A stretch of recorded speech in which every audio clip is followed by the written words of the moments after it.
It's your boy Rodney Perry. I'm bringing you an evolutionary experience. Hey, it's game time. Hi, this is India with Designer Accessory Adoption. Thanks for watching this video. Welcome back to my channel. If you are new, thank you for giving my channel a chance. I was about to say that a little bit backwards.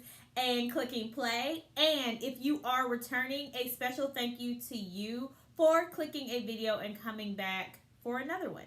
So I just want to encourage you, if you enjoy anything related to luxury, contemporary brands, pre-owned topics, unboxings, product reviews, lifestyle videos, please go ahead and consider to subscribe, like, and also share this with people that you feel will enjoy this type of content. So let's go ahead and get started with today's topic. I am tripping over my words already, so we're going to see how this goes. So if you just disclaimer for the new folks, if you see me looking over to this side of the screen, it's because I have my laptop open. I am trying to use less paper. We'll see how that goes. And my notes are already typed up, so why write them out if they're already typed up, you know? So I'll be looking over here to keep me on topic. So that's all I wanted to mention. Let's get started with today's topic. So today's topic will be, what should you do? Those first few things that you should do as soon as your pre-owned item, pre-owned item arrives.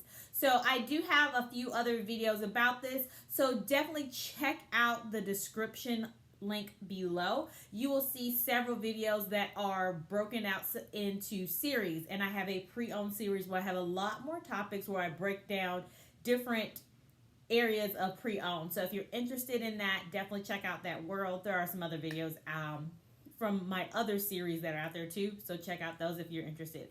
Okay, so actually I don't have it on the right note. Right. I'm planning on recording several videos today, so it was not on the right one. It's going to be over what do you do when your pre-owned item arrives. So this is assuming that you've done all your research, you pick the item, you're comfortable with the price that you're paying, boxes here. All right, so this is where we're starting from. Boxes here. You have first off inspected, make sure the box looks okay and that the seal does not look like there has been evidence of tampering or any type of damage like that. If I do notice something of that nature, I will either decide to, I've never had that happen before actually, not with a pre-owned item. I have had things come to me before and they looked a little suspicious, and when I opened them, they end up not being what they should have been. I remember one time I ordered something from Amazon and something came, I was actually ordering a camera attachment for my iPhone to take product photos with, and when I got it, it looked funny. When I opened it up, somebody had taken my camera little packet of lenses out and stuffed it with trafficking helpline cards. I'm not lying. I'm not making this up. That was stuffed inside. I was thinking, well, these are helpful, but you stole my stuff, so you're still a thief. So I don't know whether the thing that you gave me was good, right? Like, but whatever. Anyway, so all right. So on from that. So if you do see evidence of that, if you are able to refuse that item, I would try to do that. Or if you can't refuse it, then my next suggestion would be pull out your camera and record. Record every step of the process to make sure that you have proof that something was wrong.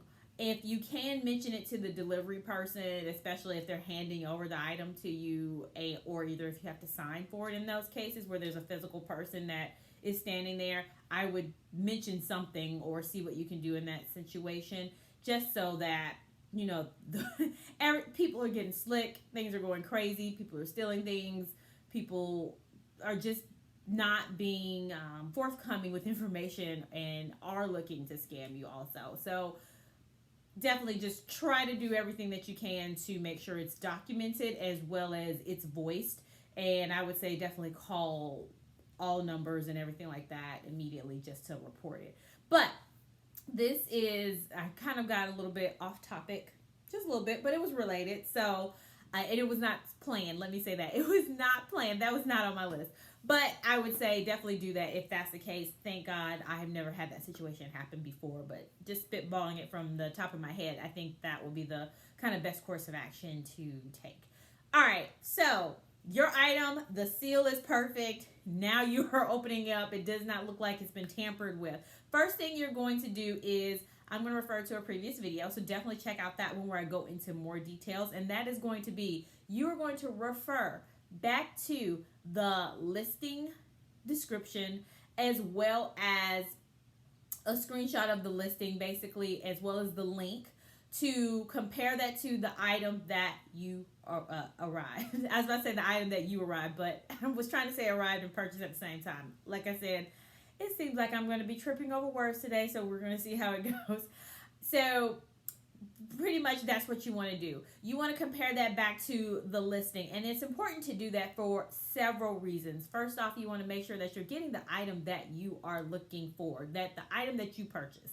And you want to make sure that it's arriving in the condition that you expect it to arrive in. Most pre-owned items, unless you're purchasing it either in excellent or pristine condition, some luxury resale sites will also mention as in giftable, which means that the tags are there. There's no evidence of where all pieces of the packaging are there. Unless it comes in that way, in that type of condition, you're going to have some evidence of whether that's small corner marks, leather aging, marks on the interior, or what have you. So you just want to make sure that everything that was described is actually in the condition. I did receive an item actually from a well-known local consignment store where it was just, sometimes you miss things. I have my own pre-owned website as well, and you just want to make sure you're double checking, but sometimes things slip through the cracks, and there was a little bitty hole,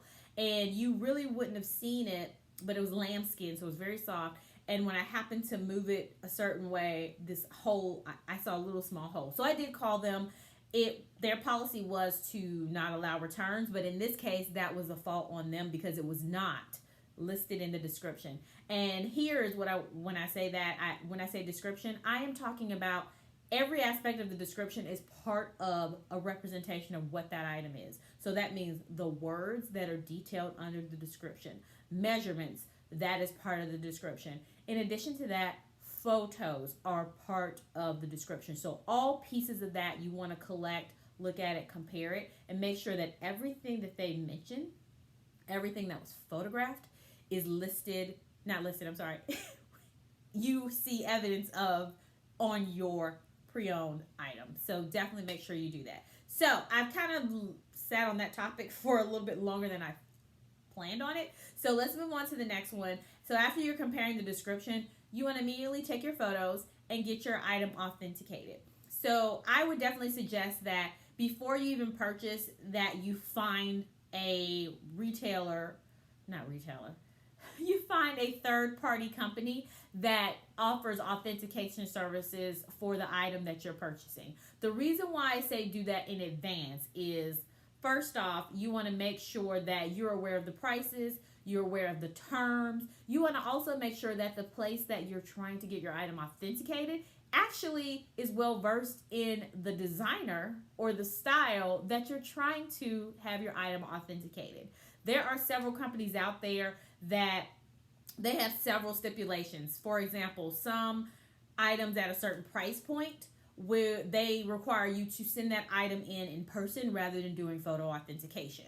There are some companies that also will only authenticate certain items. There are some people that actually, a service that I have used personally, only authenticates Louis Vuitton.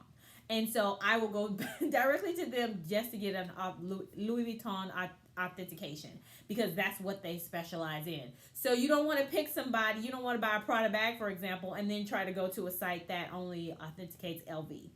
You're not going to get anywhere.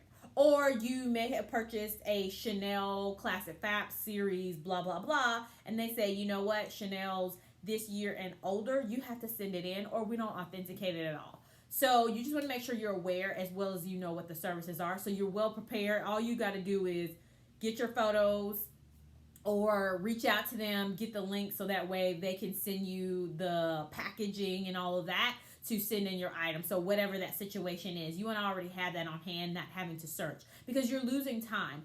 Time is of the essence, especially with pre-owned and trying to make sure that you get things authenticated.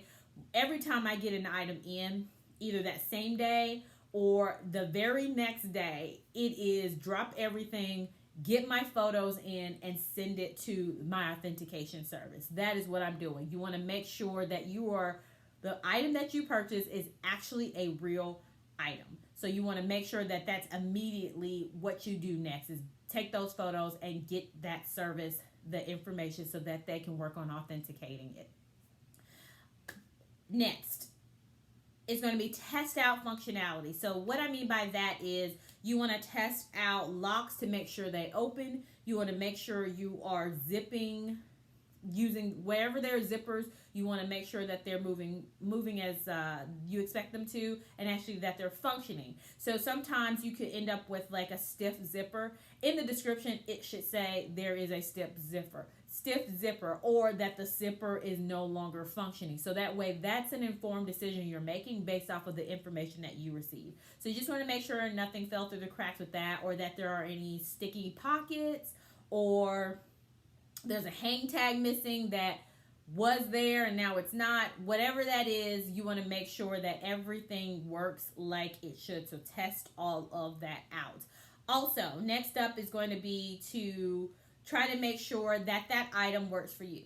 This is going to be extremely beneficial for people who are purchasing from sellers that actually have a return policy. So if they do have a return policy, and that could be anything from 3 days, I've seen as short as, to 7 days to 30 days. I think 30 days is the max that I've seen with pre-owned purchasing to be able to return an item. So you want to make sure that you're testing it out and giving yourself that time to get a feel for the item. That doesn't mean go to the store with it. Don't do that. Just, be fair, right? Because if you're going to send it back, you want to make sure that it's in the same condition that it arrived in, and you don't want it to look more used or worn or whatever. That's just not fair to whoever will purchase it next. It's also not fair to that company or that person that's selling it. So, it's okay that you're trying you put your wallet in to make sure it fits, or whatever those essentials are that you were planning on using it for. It's okay that you put on your shoulder and make sure that it actually fits, and that if you walk around, it doesn't slide off, because sometimes you really can't tell. You have those shoulder straps, you measure it, you make sure that it's the right height, and you can put it over a jacket. But as soon as you go walk in a few steps, it just slides off. So you want to make sure that all of those things are going to work for you, that it fits all of the items that you're planning on using it for, and that you can actually move around and not feel hindered or any type of dislike with it. You just want to make sure you don't have that with the item that you get. There's nothing like seeing it in person. So I totally get why return policies are key, as well as being able to return an item is an option for a customer. I'm a customer as well as a seller, so I understand it from both perspectives. So just make sure you're trying it out early enough that you make sure that it's really going to work for what you plan on using it for, is really what I'm getting with that information. All right, and so last up on my list is going to be, make sure that you're preparing for storage. And really what I mean there is, if you just want to make sure that, let's say, for example, that item does not come with a dust bag, or it doesn't come with the felt that protects the top flap or can cover up the chain strap. You want to make sure that you're preparing for how you're going to store that item once you stop using it and it's resting for a period of time. The reason for that is you want to make sure that you extend the life out of that handbag. It is pre-owned, right? So there are going to likely be signs of wear in most cases. And you want to make sure that you are taking care of it to the best of your ability. And part of that is storage. That's where a lot of mistakes are made, when items are not stored properly. So you want to make sure you're preparing for that. So if you don't have air paper, that's a really good free, if you purchase something online from somewhere else, that's a really good option to use to stuff your handbag, so that way it keeps its shape. In addition to that, like I said, if you have a chain strap, you want to make sure you're planning on how you're going to lay it down, so that way it's not going to end up marking up any of your other handbags or the actual handbag that you're storing it with. Also, you want to try to make sure that you have a dust bag for it. Even if it does not come with a dust bag, it's not the end of the world. There are so many companies out there. I have actually purchased 2 dust bags from 2 different companies on Etsy that specifically make handbag storage accessories. So I've done that in the past. So just because a handbag that you purchase from a consignment store or an individual seller does not have a dust bag does not mean that it's the end of the world. You can buy a dust bag. Just make sure you're preparing for that and make sure that you keep your item as in the best shape as possible and it keeps the life.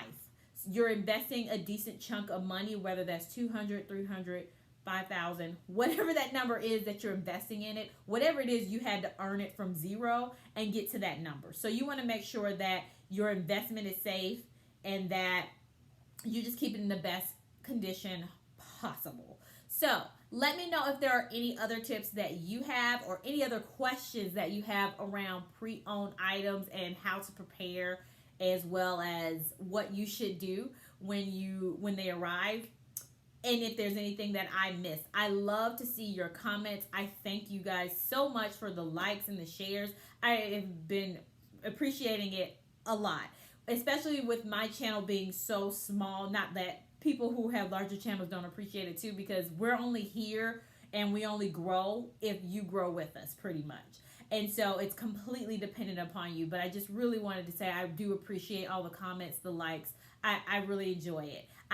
It makes me happy because I'm having a conversation with somebody I otherwise would have not met. In addition to that, you all have great perspectives, and it's just really cool to see somebody who shares your same opinions, or even if you don't share my same opinions and you have a different type of opinion you want to share. It's a great conversation to have, and it's really cool, and I just can't say that enough. So thank you so much for your likes, shares, your subscribes, and your comments that you've been doing. Keep them coming, and I will see you in another video. Thank you. Have a good Wednesday. If you're watching this on Wednesday or whatever day you're watching this, my videos are typically released on Wednesdays. That's why I say that. So I will see you again next Wednesday and whatever day you decide to watch. Bye.